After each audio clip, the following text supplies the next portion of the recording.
President Trump's tariffs, even those on hold, now creating turbulence for Alaska Airlines. Working to control what costs it can, Alaska says it won't take delivery on 2 planes, creating a trickle-down effect on travelers. KOMO's Denise Whitaker joins us live at SeaTac Airport tonight to show us the impact. Denise. Oh, right now, Alaska Airlines is only the latest carrier to make some major changes in response to those tariffs proposed by President Trump. The Seattle-based carrier tells us that they are really focused on controlling the costs they can control right now, even though those tariffs on aviation are currently paused.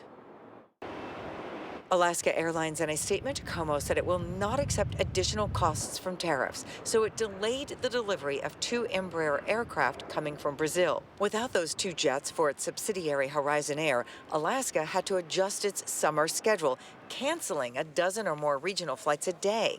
Alaska told me passengers who had tickets on those now canceled flights have all been reaccommodated. We love the Mariners. Debbie Green and her husband flew Alaska Airlines from Idaho for the Mariners' 3-game series against the Orioles. So did Shanine Hahn and her husband, telling me they paid about $500 for those 2 round-trip flights. He's never seen them play.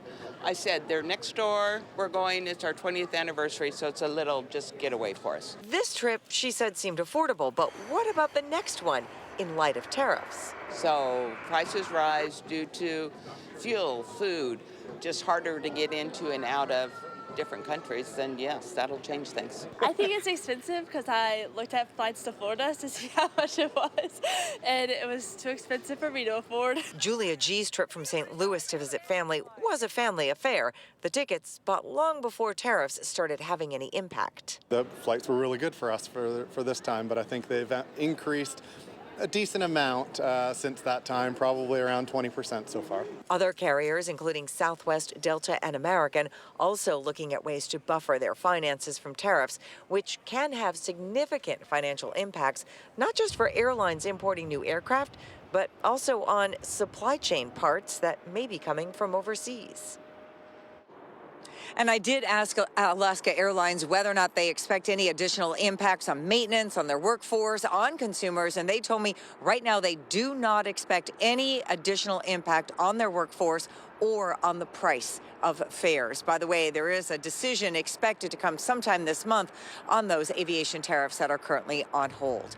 Live at SeaTac International Airport, Denise Whitaker, KOMO News. Denise, thank you. President Trump signed an executive order today officially doubling the current tariffs on steel and aluminum imports from 25% to 50%. The new tariffs take effect tomorrow. Trump claims the increased tariffs will more effectively counter foreign countries that offload low-priced steel and aluminum into the U.S. market. Critics say the tariffs could raise prices for products from cars to appliances, as well as construction materials and electrical equipment.